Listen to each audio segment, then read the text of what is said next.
Activez vos synapses. Activez vos synapses.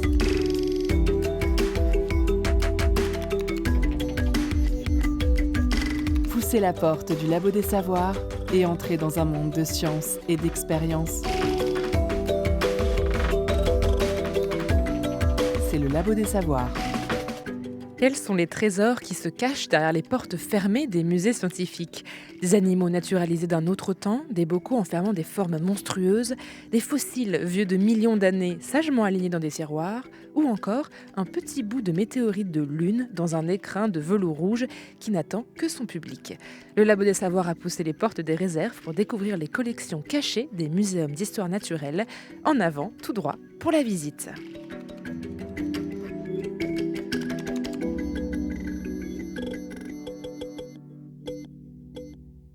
Et pour cette émission 100% reportage, nous avons fait chauffer les micros. Sacha Citerne, tu t'es rendue à La Rochelle où tu as été accueillie par Lucille Bourroux, attachée de conservation et responsable de la bibliothèque scientifique du Muséum de La Rochelle. Tout à fait, nous avons visité ensemble les 3 étages du muséum, tout proche du centre historique. Nous sommes également descendus aux réserves où sont entreposées des pièces qui ne sont pas exposées au public en ce moment et qui attendent sagement leur heure au sous-sol. Hâte de découvrir tout ça. Moi, Sacha, je me suis rendue à Nantes et j'ai rencontré Denis Demarque, responsable des collections Sciences de la Terre et de l'Univers au Muséum de Nantes. Il a accepté de m'ouvrir les portes d'un bâtiment ultra sécurisé au-delà du périphérique nantais, les réserves du Muséum et du Musée d'Art de Nantes. C'est parti pour l'immersion en commençant par toi, Sacha. Le son des sciences au Labo des Savoirs.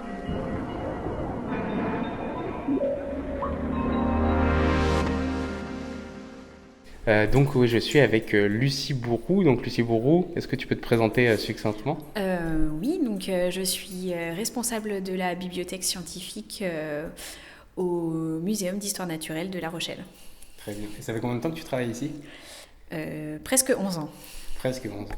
Et donc on va partir visiter tout le muséum de La Rochelle ainsi que les collections souterraines.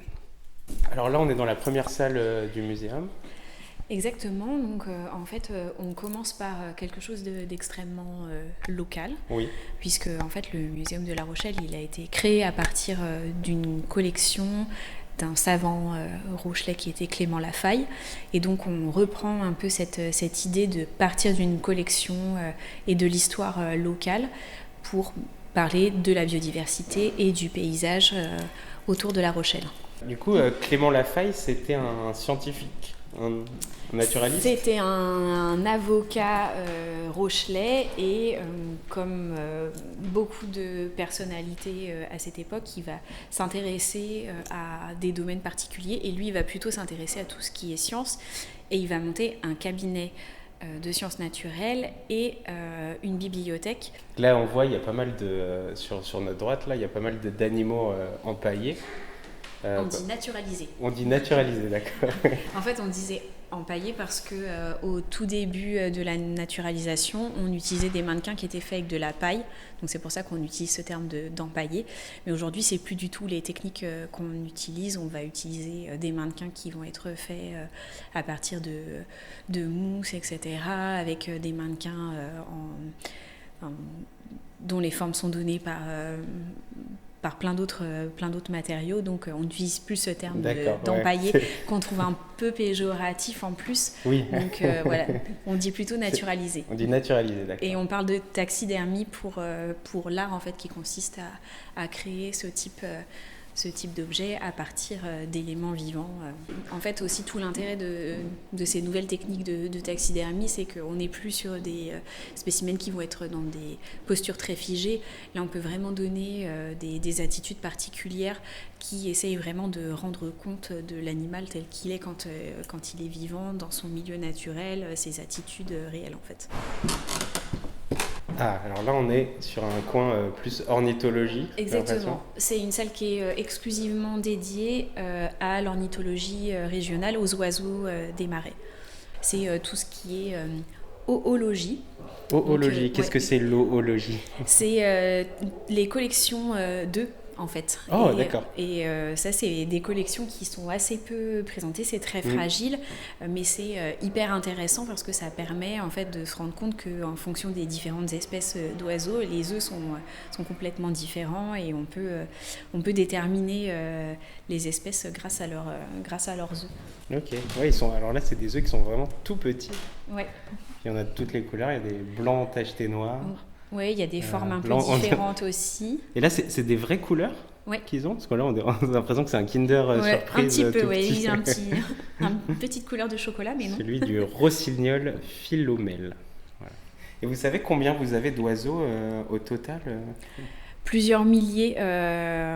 Faut imaginer qu'en fait, les collections du muséum, les collections patrimoniales, on doit être aux alentours de plus de 300 000 objets, en fait. Ah oui, c'est énorme. C'est énorme. Je ne m'attendais pas à un chiffre aussi grand. Ah oui, on a la chance au Muséum de La Rochelle de vraiment avoir des collections extrêmement différentes, donc des sciences naturelles, mais aussi de l'ethnologie, de l'archéologie extra-européenne et locale. On a des arts graphiques, c'est pas ce qu'on a le plus, mais on en a quand même un petit peu, des instruments scientifiques, la bibliothèque aussi qui a des ouvrages anciens et patrimoniaux, donc oui, on a vraiment beaucoup de choses. Alors là, on est c'est un cabinet de curiosité, je crois. Un cabinet d'histoire naturelle. C'est d'histoire... pas tout à fait Alors, la même chose. C'est quoi la différence entre un cabinet Un cabinet d'histoire naturelle, c'est vraiment spécifique aux collections sciences naturelles, et il y a une volonté aussi de classifier aussi les collections, qui n'existent pas forcément dans un cabinet de curiosité, qui a plutôt une visée, on va dire, esthétique, d'accumulation d'objets pour vraiment leur côté artistique ou leur forme, etc. Là, on est vraiment dans une envie de représenter le scientifique vivant. Ouais, c'est ça, il y a une démarche scientifique. D'accord. Et là, qu'est-ce qu'on peut voir, par exemple? Alors, il y a un grand buffet avec une vitre. Et alors, qu'est-ce qui est exposé? Il y a plein de coquillages. Oui, on appelle ça un coquillier. Donc, il a été fait spécifiquement pour présenter les coquillages. En l'occurrence, on a des porcelaines, des cônes, etc. Donc ça, c'était une grande partie de la collection de Clément Lafaille. Il avait beaucoup de malacologie, pour utiliser le terme consacré, dans ses collections. Qu'est-ce que c'est alors, malacologie? C'est l'étude des coquillages. D'accord, des crustacés. Non, mais j'apprends plein de noms de domaines aujourd'hui, c'est bien. On a quand même un inventaire en fait du cabinet Lafaille, un inventaire qui a été fait après le legs, qui permet en fait de pouvoir au mieux proposer des collections qui donnent une idée de ce qui pouvait être au XVIIIe siècle. Changeons de pièce. Donc là, on est toujours au rez-de-chaussée. Il y a combien de salles au rez-de-chaussée?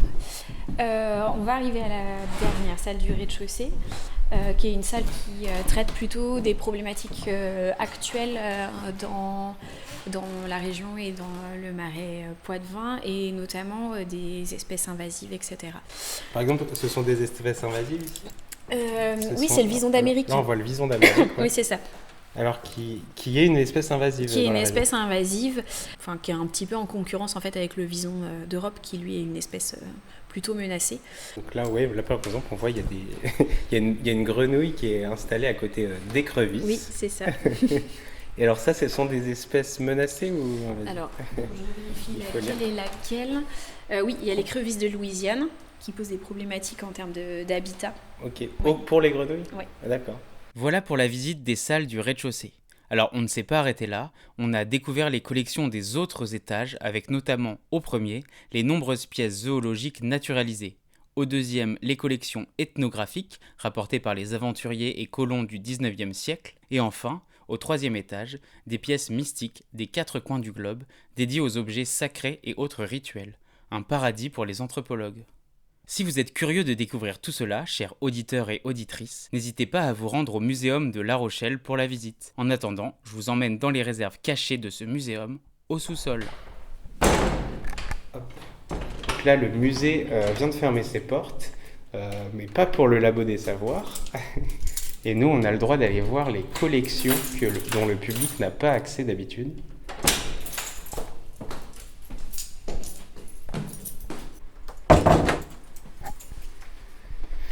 Ah oui, donc là, dès qu'on arrive, directement sur notre droite, il y a un ensemble de têtes. Alors là, on a quoi On appelle ça des massacres. Des massacres. Ouais. La façon de prendre Ouais, les têtes comme ça. Ouais, sur des écussons comme ça, c'est très... Je pense que ça porte bien son nom. Donc ça, c'est des trophées de chasse un petit peu. Oui, c'est exactement ça. Sur notre gauche, là, on a un ensemble de livres, une rangée de livres, de grands livres de toutes les tailles. Ça, c'est un fonds de chercheurs qu'on a acquis assez récemment. Un chercheur qui est spécialisé dans l'Afrique et qui nous a fait don de sa bibliothèque et de sa documentation. Il s'appelle Louis Perrois. Et ça peut être quoi? C'est des ensembles de textes, mais des dessins aussi? Des textes, des dessins, des photos, des notes. Parfois, il y a des chercheurs aussi qui vont découper des choses qui les intéressent. Et en fait, le fait qu'ils aient découpé et rassemblé d'une façon différente, c'est hyper intéressant pour comprendre leur façon de traiter leur sujet. Oui, donc je ne sais pas si tu as senti, mais quand on est rentré, il y a une petite différence de température. Légère. Donc, on baisse la température ici, donc ouais. Dans un but de conservation. Voilà, on est dans une atmosphère qui est régulée en termes de température et en termes d'hygrométrie aussi. Ça, c'est hyper important. Le but, c'est de conserver quelque chose qui soit le plus linéaire possible. Parce qu'en fait, ce que les collections n'aiment pas en général, c'est les changements brutaux. Pour simplifier, en fait, on a une clim qui gère le climat des réserves. C'est pour tout. C'est pour tout. Et là, effectivement, comme on est dans une réserve qui n'est pas spécialisée pour un type de collection particulier, on a choisi quelque chose d'assez... Oui, voilà, une condition qui va à peu près à tout le monde. Ouais. Même si j'imagine qu'en vrai, en fonction des différentes techniques et différentes choses, il faudrait, dans l'idéal, que tout soit adapté. Exactement. Par exemple, les herbiers, il vaut mieux les conserver à une température qui est vraiment très basse. Là, on est plutôt aux alentours de 18-20 degrés. Il faut savoir qu'on travaille aussi quand même dans les réserves. Donc, au bout d'un moment, 15 degrés, c'est pas beaucoup. On a une hygrométrie qui est entre 55 et 60%, ce qui est à peu près correct pour tout. Mais par exemple, les métaux, eux, ils préfèrent une hygrométrie qui est un peu plus basse. Okay. Mais voilà, faut faire des choix. Et là, au plafond, il y a une espèce de machine rectangulaire avec un genre de néon vert. Oui. À quoi ça sert ça, c'est un désinsectiseur. Un désinsectiseur. Ouais, donc ça attire les insectes donc, et ça les grille. D'accord. Pauvre petite bête. Ouais. Et puis en dessous, on a un caisson qui nous permet de vérifier régulièrement s'il n'y a pas d'insectes. Parce que normalement, dans les réserves, on n'est pas censé en avoir. Ouais. Après, oui, parce que ça peut abîmer justement exactement. On a une belle affiche avec tous les...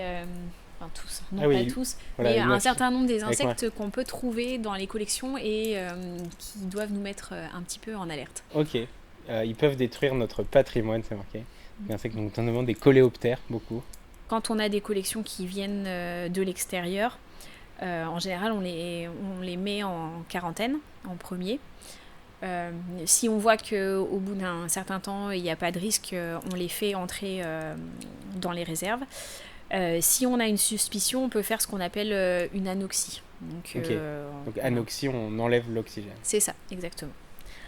Ce qui normalement permet d'éliminer tout risque, y compris sur éventuellement des larves qu'on ne voit pas toujours, qui ne sont pas forcément actifs, et puis il y a un moment ou un autre qui se réveille, et là ça...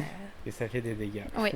Ouais, donc là, par exemple, on voit qu'il y a un loup qui est protégé par une espèce de bâche en papier sous le grilleur d'insectes. Oui. Ah oui, donc ici, donc il n'y a pas que... Là, c'est pas du tout des... Au début, je pensais que c'était beaucoup des ouvrages, mais non. Non, les ouvrages, ils sont concentrés là, ici. Là, c'est vraiment spécifiquement la bibliothèque ou sur les côtés. Que là, on a toute la partie zoologie et ornithologie. Ouais. On a des salles spécifiques pour les bocaux. parce que comme ce sont des produits dangereux et inflammables, on a une salle particulière avec un sol légèrement incliné. Donc comme ça, si jamais il y a quelque chose qui coule, ça va vers le fond de la salle et ça se répand pas partout dans les réserves. Donc voilà, mais c'est plein de petites choses. Là, par exemple, on va avoir tout ce qui est sciences de la terre, donc avec la paléontologie, la minéralogie, etc. On a des salles spécifiquement dédiées aux collections ethnographiques. L'archéologie, donc on retrouve vraiment tout ce qu'il y a dans le musée, mais toutes les pièces pas sorties. Exactement. Donc là, il y a une panthère qui côtoie un énorme poisson qui font quasiment la même taille. Donc voilà, normalement, dans les réserves, on a un classement par collection, etc. Un classement assez logique, mais parfois on se retrouve avec des spécimens ou des choses qui vont pas du tout rentrer, qui sont complètement hors format. Donc on se retrouve avec des mammifères qui sont pas du tout à l'endroit où on range les mammifères. Mais ça c'est des choses qu'on connaît tous. Par exemple, là la grue qui est en vol. Oui. Elle a été accrochée au plafond parce qu'en fait, sinon on n'a nulle part où la ranger. En plus, elle a pas de socle. Oui, donc, parce qu'elle est représentée sur une branche en train de voler. C'est ça. Si on la posait, on risquerait de l'abîmer, en fait, de lui créer des pressions à des endroits. Et donc en fait, parfois, il faut qu'on fasse preuve d'imagination. Et puis ça fait une décoration aussi pour la salle de travail. C'est joli. Voilà. Arrêtez de mettre des lustres, mettez des grues. Oui, à votre plafond. Voilà, donc là on a un ensemble j'ouvre le bon tiroir. On a un ensemble de petits pochons et de petites boîtes où sont... Et on voit marqué arsenic partout avec des têtes de mort. Oui, donc en fait ça c'est un gros travail qui a été fait sur les collections de minéralogie qui sont dans les réserves et aussi une classification des minéraux qui sont dangereux parce qu'il y en a qui présentent un certain danger et donc un étiquetage particulier. Qui permet aux personnes qui vont les manipuler d'avoir conscience de ce qu'ils sont en train de manipuler. Alors le récollement, c'est une action qu'on doit mener tous les 10 ans sur l'ensemble des collections qui permet de vérifier où sont les collections, dans quel état elles sont et puis de faire des recherches aussi sur leur provenance et tout le dossier administratif en fait. Donc, d'accord. Donc ça c'est quelque chose qu'on fait de façon très régulière. On a des collègues qui travaillent uniquement sur ça. Et ça nous permet aussi d'alimenter notre base de données, puisqu'on a une base de données en ligne, une base de données des collections, qui s'appelle alienor.org. Et donc là, sur cette base, on met toutes les collections, qu'elles soient exposées ou en réserve. Okay. On collabore sur certaines bases de données qui sont communes, mais en l'occurrence, Alienor, c'est une base régionale. Et puis ça sert aussi du coup à faire des recherches de ces bases de données. Des fois, j'imagine, il y a des chercheurs qui travaillent juste avec cette base de données-là, peut-être. Oui, et puis ça leur permet aussi de savoir un peu ce qu'on a dans nos collections. Et quand ils nous contactent, ils savent déjà à peu près ce qu'ils veulent, ce qu'ils vont voir aussi. Donc, c'est un gros gain de temps. C'est un super outil, hein, franchement. Même pour nous, c'est un super outil. Oui, parce qu'il y a on rappelle 300 000 pièces. On peut pas tout mettre dans des classeurs. Les pièces qui sont là, elles sont pas exposées délibérément ou Alors, il peut y avoir plusieurs cas de figure. Il y a le cas de figure où c'était pas forcément pertinent dans le discours qui voulait être présenté dans le musée. Il y a le cas de figure où il y avait un spécimen qui était plus joli et donc on a décidé d'exposer l'autre spécimen. Parfois, il y a des objets aussi qu'on va plutôt présenter en exposition temporaire. On a des collections sciences naturelles, des collections en fluide, etc. Ça nécessite un peu de matériel et un espace un peu dédié. Donc là, on a une Sorbonne qui permet de manipuler les collections en fluide tout en ayant une extraction d'air. Oui, je vois, avec un ensemble de produits chimiques, comme un vrai laboratoire de chimie. C'est ça. Donc ça, c'est la fameuse salle des bocaux. Ah. Donc là, est-ce qu'on a le droit de rentrer dans la salle des vocaux? Oui, on peut rentrer On dans la peut salle aller des faire un vocaux, tour. on va pas y rester très longtemps. Non. Parce que là, il y a énormément de pictogrammes alertants. Voilà, il y a des têtes de mort, il y a des flammes, il y a des radiations. Tout pour donner envie de rentrer. Voilà, c'est ça. Mais au Labo des Savoirs, on s'aventure partout. Tout c'est pareil, il y a encore ces grandes bibliothèques amovibles. Et là, cette fois, elles sont, voilà, on les voit là, ils sont remplis de bocaux. Ouais. Donc il y a des vers, il y a des vers marins, il y a des vers solitaires. Ouais. Enfin, j'en vois. Il y a un peu de tératologie aussi. Tout ce qui est monstruosité, difformité, etc. Oh, ça t'intéresse? ça m'intéresse. Je te montre, mais moi je regarde pas parce D'accord. que... Ah oui, je vois. Toi, tu préfères pas regarder. Donc non, là, je l'aime pas trop. ok. Donc là, ouais, on a la chance de voir de la tératologie. Donc là, par exemple, on voit un bébé à 2 têtes qui est conservé en fluide.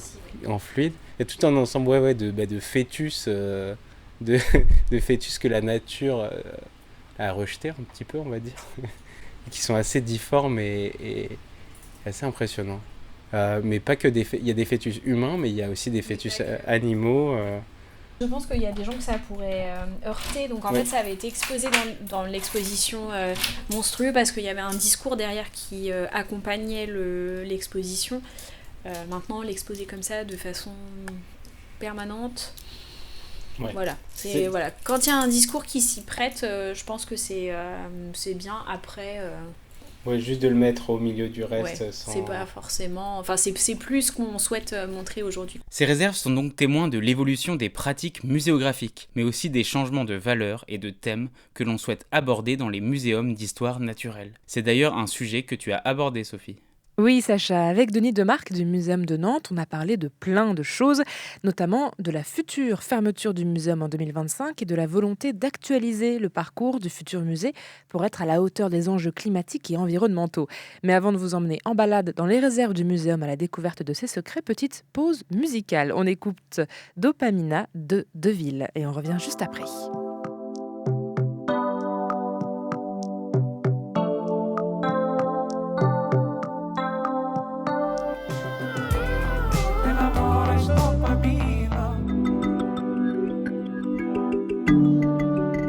La science, toutes les sciences. Au Labo des Savoirs. Donc je suis Denis Demarque, donc responsable des collections de sciences de la Terre et de l'univers au Muséum de Nantes. Et donc de sciences de la Terre, de géologie, c'est les géosciences, c'est la minéralogie, la pétrographie, la paléontologie, avec une partie aussi de préhistoire.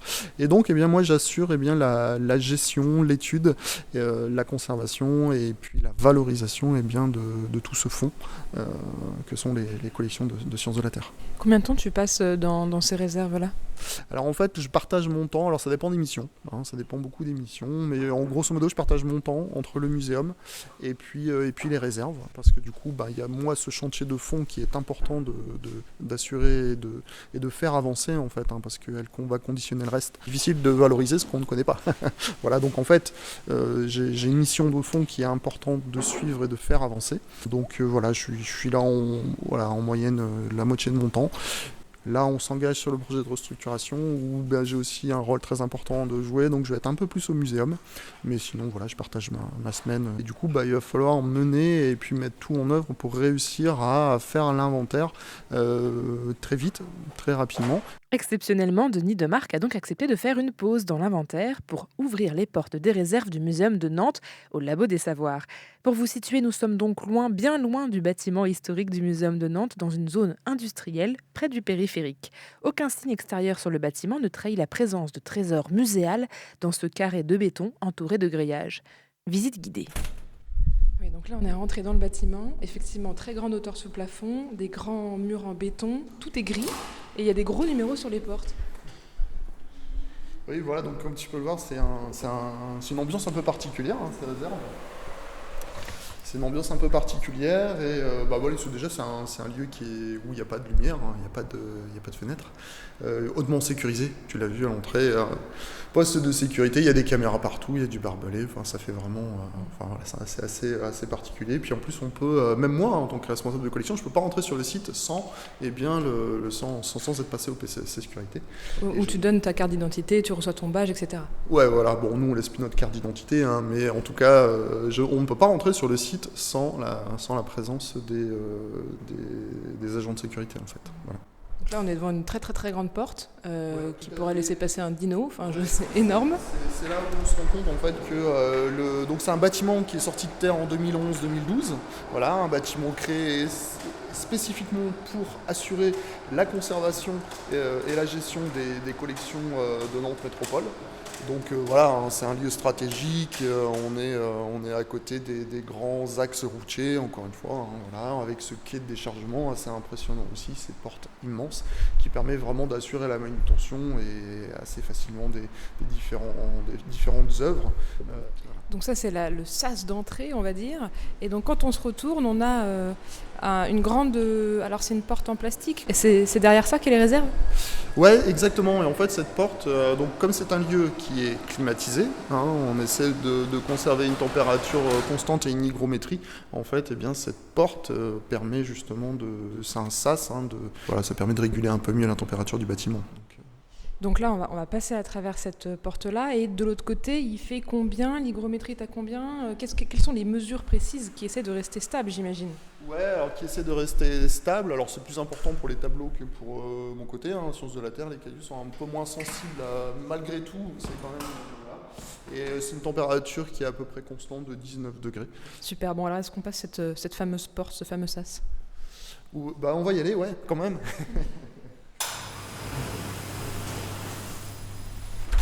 Donc c'est un bâtiment qui fait 2500 mètres carrés.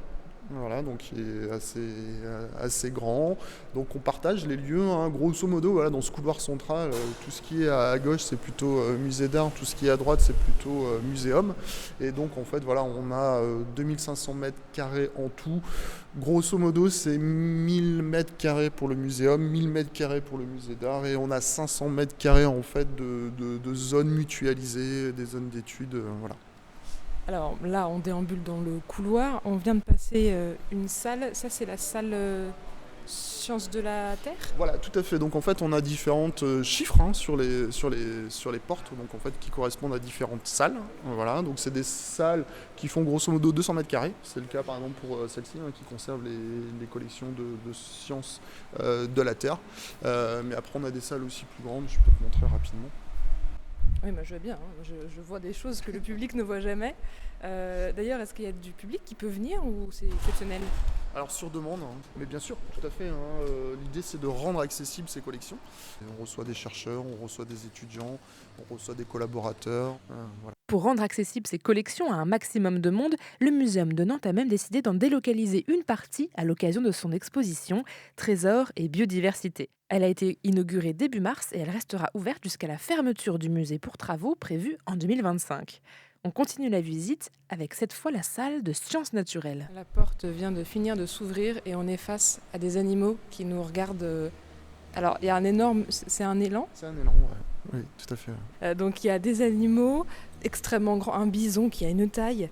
Et au mur, sur des grillages, il y a des têtes d'animaux. Alors, on voit des sangliers, on voit des antilopes, on voit des cerfs avec des cornes monumentales.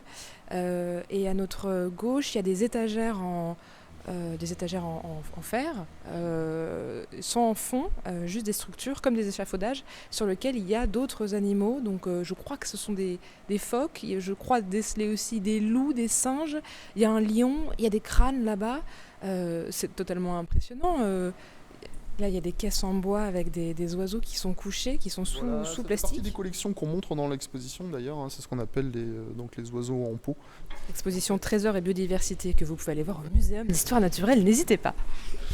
Et en fait aussi une partie de collection ostéo. Et je te le montre parce qu'en fait pour moi c'est un outil aussi précieux quand je fais avec la paléontologie et les squelettes fossilisés. Quand on fait ce qu'on appelle de l'anatomie comparée, en fait on vient consulter l'actuel pour essayer de comprendre le passé à travers les fossiles. La ventilation qui fait un bruit infernal. Mais là, on voit effectivement des étagères avec des squelettes d'oiseaux qui sont vraiment dans les étagères à l'air libre. Oui, l'ambiance est protégée, donc voilà. Et en plus, une fois le compactus fermé aussi, ça permet aussi d'avoir protection, j'ai envie de dire. Le compactus étant donc ces grandes étagères qui sont sur des espèces de rails qu'on peut ouvrir avec une manivelle et qui permet de moduler l'espace. Toutes les étagères ne sont pas ouvertes en permanence. Le compactus est une marque déposée de Brunzil, donc il faudrait parler de rayonnage mobile. D'accord, donc rayonnage mobile, on n'a pas dit l'autre mot. Donc il y a la partie extérieure où c'est vraiment des étagères et juste en dessous il y a des tiroirs. Donc là il y a des tiroirs numérotés T2, T3, T4, T5. On peut les ouvrir ces tiroirs ? Bien sûr, on peut les ouvrir. Ah oui, donc là, on est sur des boîtes en carton dans lesquelles il y a des crânes. C'est des crânes humains. Voilà, c'est un peu voilà, on parlait des différents curseurs. Là, on est plutôt sur un curseur historique, des collections historiques. Au siècle dernier, on faisait en fait de l'anthropométrie. C'était les théories qui permettaient, qui voulaient montrer qu'il y avait différentes races. Et évidemment, tout ça est tombé un peu aux oubliettes, et heureusement. Et puis voilà. Denis Demarque nous a ensuite emmenés dans sa salle, où sont entreposées des roches, des fossiles et autres surprises venues tout droit de l'espace. En arrivant, mon regard est attiré par un grand panneau rectangulaire de plusieurs mètres, sur lequel se détache un squelette pris dans la pierre. C'est quoi comme bestiole ? C'est un Lebacacanthus. Lebacacanthus, en fait, c'est donc un requin primitif, un requin du Permien. Il est âgé parce que 295 millions d'années. Voilà, donc on est au Permien, on est à la fin de l'ère paléozoïque, de l'ère primaire. Et puis du coup, Lebacacanthus, Lebac parce qu'on l'a trouvé sur la commune en fait de Lebach en Allemagne. Et puis Acanthus parce que il a un aiguillon en fait. Mais là, la pièce est super grande, c'est 2 mètres sur 1 mètre. Je n'arrive pas à me rendre compte. 1m80, le spécimen fait 1m80, et puis surtout c'est exceptionnel parce qu'il est complet. D'habitude, c'est vrai que dans le registre paléontologique, on a des individus ou des espèces qui sont fragmentaires. Là, en fait, on l'a complet de la tête à la queue, donc voilà, c'est quelque chose, c'est un spécimen assez exceptionnel. Et comment se fait-il qu'un fossile de cette taille, de cette qualité, qui est super impressionnant, c'est une grande plaque, ne soit pas exposé au public et soit là dans ses réserves ? En fait, voilà, c'est parce que c'est la dernière acquisition qu'on vient de faire. Voilà, c'est l'une de toutes dernières acquisitions qu'on a faites, donc en fin d'année dernière. C'est le dernier spécimen rentré au musée, et en fait, il a justement été acquis pour être présenté. Voilà. Donc là, il est en quelque sorte en transition dans ses réserves, mais bien évidemment, c'est une pièce majeure qui prendra une place de choix dans les futures présentations qu'on prépare là pour le futur musée. Est-ce qu'on peut savoir combien ça coûte, ce genre de pièce, ou c'est secret défense ? Ah non, c'est pas secret défense, puisque ça passe en commission municipale, donc c'est voté, etc. Voilà, là on est sur une pièce qui fait un peu plus de 40 000 €, qui a été négociée de façon très judicieuse. Une pièce comme ça, sur le marché, c'est entre 120 et 130 000 €. J'imagine qu'il y avait d'autres musées ou d'autres collectionneurs peut-être qui voulaient la voir, donc c'est vraiment effectivement des négociations, des tractations qui durent du temps ? Oui, et puis des opportunités aussi. Voilà, parce que c'est vrai que sur le marché, il y a beaucoup de fossiles, mais depuis quelques années, même depuis quelques décennies, les pièces prennent des valeurs folles. Voilà, il y a des collectionneurs privés qui ont les moyens et qui donc font monter les prix, et du coup, il est de plus en plus difficile, en effet, pour les musées d'acquérir des pièces de qualité et des pièces remarquables. Le fait d'être un musée, ça met quand même un peu plus haut dans la liste par rapport à des collectionneurs, ou il n'y a vraiment aucune priorisation à l'acheteur ? Non, c'est le vendeur un peu qui est maître, donc évidemment c'est au plus offrant. Voilà, non, après on a un droit de préemption sur certaines pièces, quand même, il ne faut pas l'oublier. On peut avoir un droit de préemption, mais bon, voilà, c'est une autre démarche. Des pièces exceptionnelles qui sont associées à un numéro d'inventaire, on va en parler, mais également à des informations scientifiques précises établies par des experts. Moi, je dissocie même si ça fait partie d'un tout, mais je dissocie bien le travail d'inventaire du travail d'expertise. Le travail d'inventaire, normalement, il bouge pas trop. Alors évidemment, la pièce vit, chaque pièce vit, donc elle sort, elle va aller dans d'autres expositions, et tout ça, normalement, est tracé, doit être tracé sur la base de données. Donc évidemment, ces données vont évoluer, et après, il y a l'expertise de la pièce, la documentation de la pièce. Ça, c'est jamais fini, parce qu'en fait, le travail d'expertise, il est toujours actuel. actualisé et toujours à actualiser en fonction des études, des nouvelles découvertes, etc. Là, face à nous, on a des étagères remplies de plein de choses, mais j'imagine que tout n'a pas la même importance et n'a pas la même hiérarchie. Exactement, il y a différents, bien sûr, oui, tout à fait, et différents curseurs, hein. Il y a des collections qui ont différents intérêts. Moi, je mets 3 curseurs. Je mets l'intérêt muséographique, donc c'est une belle pièce, on l'a vu avec le Lebaka Cantus, hein, là tout de suite, c'est une pièce, il n'y a rien à dire, elle est chouette, on juste présentée comme ça, juste à voir, elle est Oui, incroyable. le grand requin, pour remettre le nom, pour ceux qui n'ont pas suivi le nom de tout à l'heure. Voilà, le grand requin du Permien. Donc là, c'est le critère muséographique, elle est juste chouette, incroyable. Après, il y a le critère scientifique. C'est une pièce, en effet, qui a un intérêt scientifique, qui nous a apporté des connaissances et qui nous permet de dire des choses assez incroyables sur l'histoire de la Terre, sur l'histoire de la vie. Je parlais juste à l'instant de Black Beauty, c'est un bel exemple. Black Beauty, c'est quelque chose qui nous raconte énormément de choses sur la formation du système solaire. C'est une météorite. C'est une météorite, oui, la fameuse petite météorite martienne qui est en plus un petit fragment de la planète Mars, mais un petit fragment des roches les plus anciennes de Mars. C'est pour ça qu'elle est à double titre très intéressante. Et après, le dernier curseur aussi qu'on met, c'est le curseur historique. La première collection qu'on a fait rentrer dans ces lieux, c'est la collection du Buisson, en fait, constituée par le premier conservateur du muséum. Et donc voilà, il y a une histoire. Et donc son intérêt est avant tout historique. Voilà, même si derrière, évidemment, il y a d'autres intérêts, mais voilà, ces 3 curseurs. Alors évidemment, des pièces peuvent avoir ces 3 curseurs à fond, à bloc, et voilà. Et puis d'autres, on peut jouer sur ces curseurs, mais elles ont tous différents intérêts. Justement, la collection historique du Buisson n'est pas très loin, à une étagère mobile de nous. Alors, ce que je peux vous montrer... D'accord, donc là il y a plein de pierres qui sont sur des petits supports noirs sur lequel il y a une étiquette jaune, là encore très belle, calligraphiée, qui décrit, j'imagine, la roche qu'il y a dessus, c'est ça ? Tout à fait, ouais, tout à fait. Donc c'est un travail qui a été fait par le premier conservateur du musée, du Buisson. Donc il a fait un travail minutieux en fait, d'inventaire en fait des ressources du sous-sol. Donc c'était une commande publique, on se trouve en 1810 après la Révolution. Il fallait être utile à la nation et en fait on lui demande de réaliser un inventaire minutieux des ressources du sous-sol du département, donc à l'époque la Loire inférieure.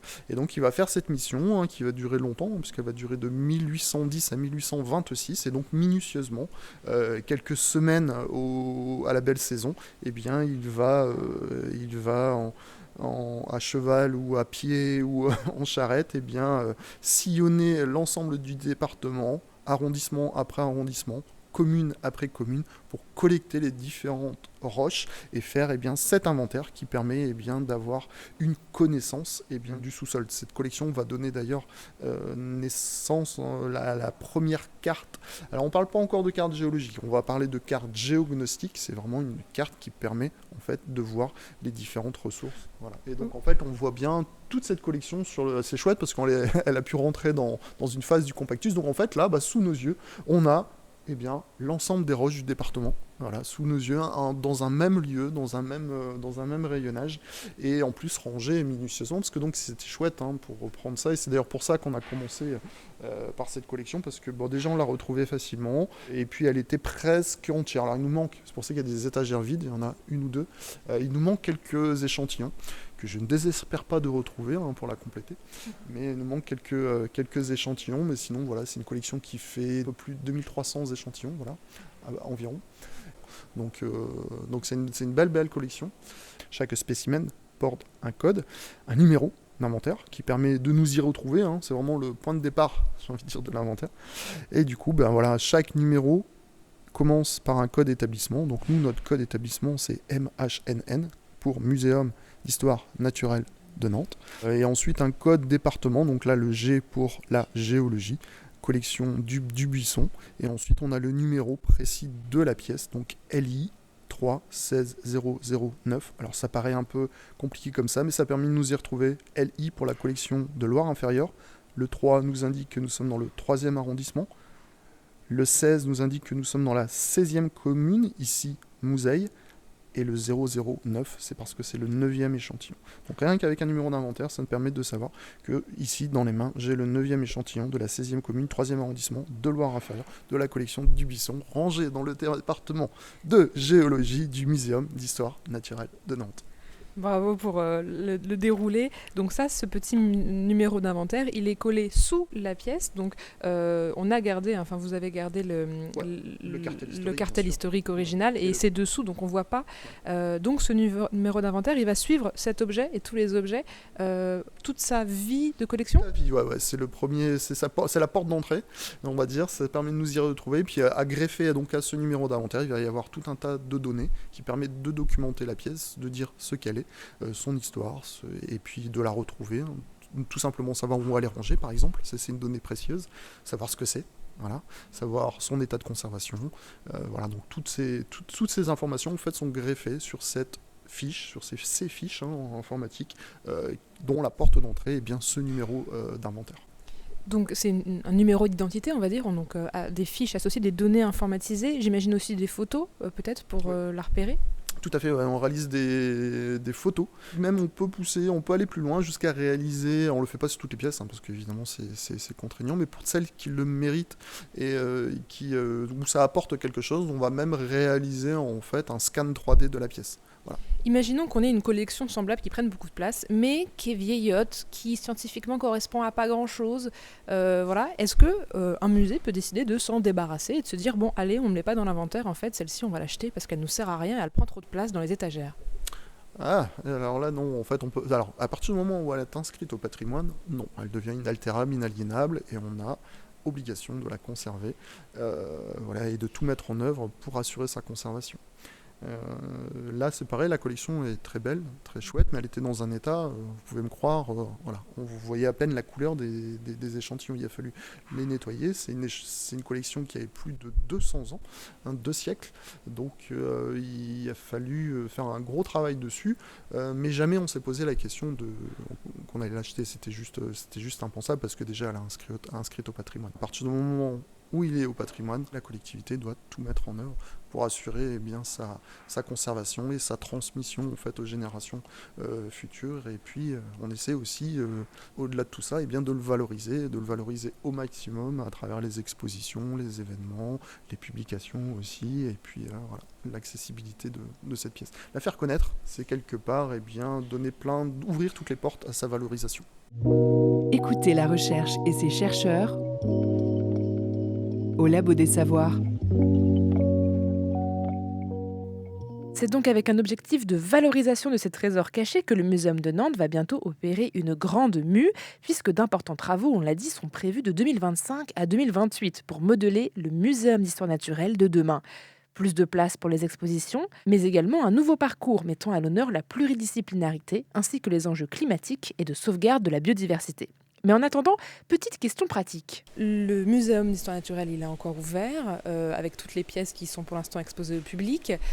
Pendant ce temps-là, il y a donc cette réserve minéralogique, en tout cas géologique, qui est en train de se mettre en place avec le transfert depuis les caves du muséum jusqu'à ici. Mais le muséum va bientôt fermer au public pour des travaux. Et alors là, toutes les pièces qui sont conservées au muséum, elles vont où ? Est-ce qu'elles vont là ? Est-ce qu'il y a des étagères de libre ? Est-ce que tout est dispo ou on ne sait pas trop encore ? Oui, ça se remplit vite ici. Ça se remplit vite, mais bon, tu l'as vu, puis tu verras, on a encore beaucoup d'étagères aussi qui sont destinées justement à accueillir ces collections. Au maximum, les échantillons qui sont dans les vitrines, c'est-à-dire les petits échantillons qu'on peut gérer, rentreront ici et retrouveront en quelque sorte un peu leur collection de là où elles sont sorties. Les pièces un peu plus importantes, là, il va falloir qu'on étudie la question très sérieusement. D'abord pour la manutention, il y a des pièces qui méritent une manutention, voilà, on pense au Basilosaurus, on peut démonter vertèbre par vertèbre, 70 vertèbres on peut les démonter, mais voilà, ça demande de la manutention, il y a des pièces très lourdes, je pense à la météorite de Saint-Aubin, 177 kg, là il va falloir prendre des précautions, assurer le transport aussi, même si on sait faire, en effet il va falloir qu'on aille chercher des compétences, et puis aussi la conservation, c'est-à-dire que est-ce que le site va pouvoir recevoir en termes de place et de volume, parce que Bon, là, je vous parle des collections de sciences de la Terre, mais aussi toutes les collections de zoologie, hein, les grands squelettes, etc. La place va nous manquer, on le sait plus ou moins. Donc il va falloir qu'on trouve des solutions, en effet. Donc pour l'instant, on ne sait pas encore où tout le monde va être déménagé. C'est encore en réflexion.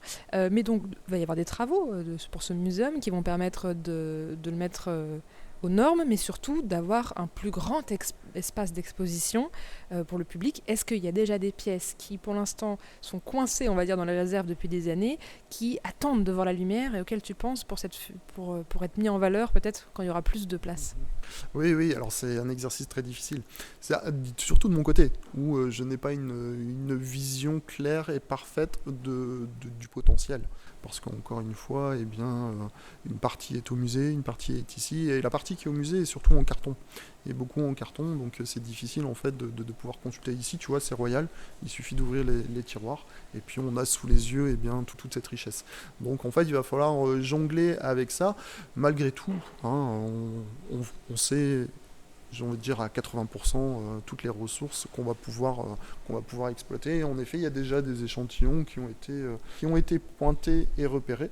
Et c'est l'exercice qu'on est justement en train de faire. On prépare justement là les futurs parcours et on est en train de mettre en regard ce qu'on va utiliser pour illustrer ce qu'on veut raconter. Pour vous montrer par exemple cette pièce qui sera immanquablement un peu comme les autres, qui sera présentée. Voilà, quand on passe dans les réserves, il y a un passage obligé, c'est de toucher la lune.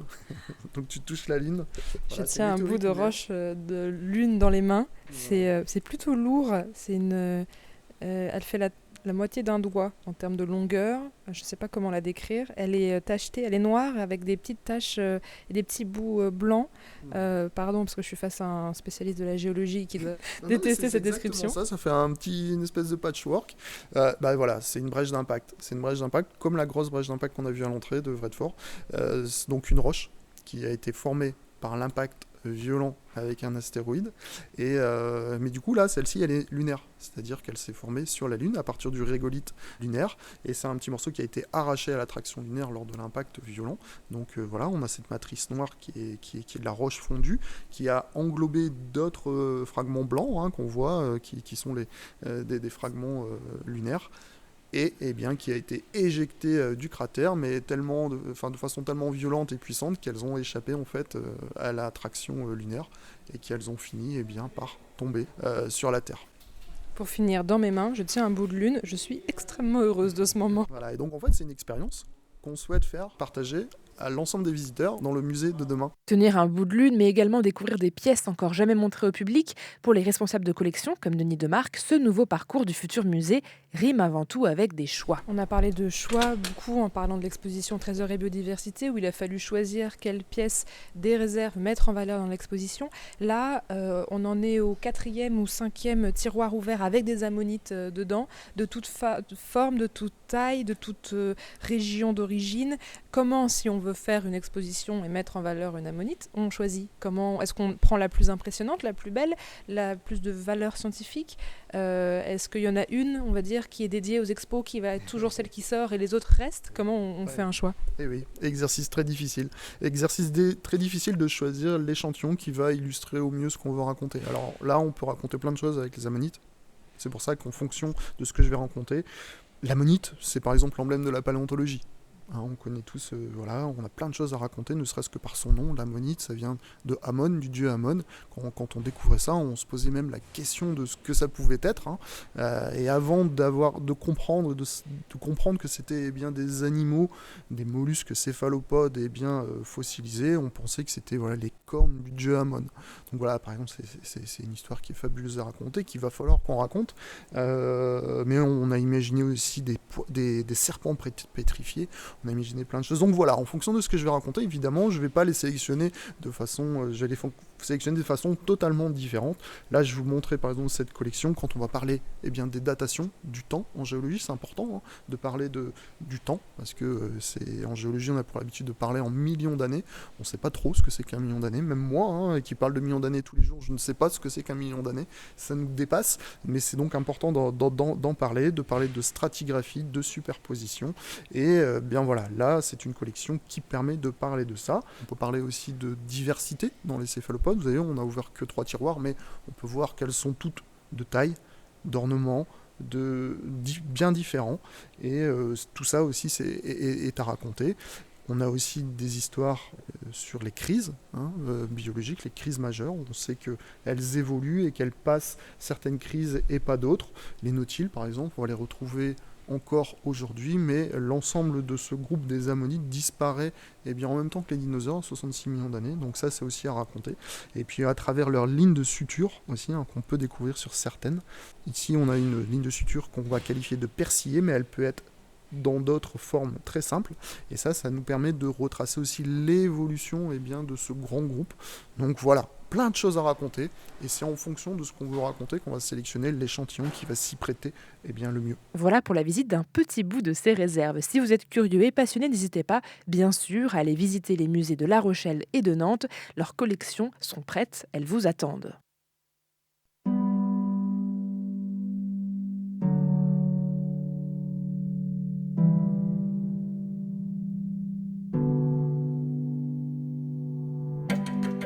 Merci à Lucille Bourreau et à Denis Demarque ainsi qu'à toutes les équipes du Muséum d'Histoire Naturelle de La Rochelle et de Nantes pour avoir répondu à nos questions et nous avoir accueillis dans des lieux qui sont habituellement fermés au public. Cette émission a été réalisée par Sophie Potvin et Sacha Citerne. Vous pouvez l'écouter sur toutes vos applications de podcast. Retrouvez-nous sur le labodesavoirs.fr ou sur nos réseaux sociaux et on se dit, comme d'habitude, à la semaine prochaine pour une nouvelle émission.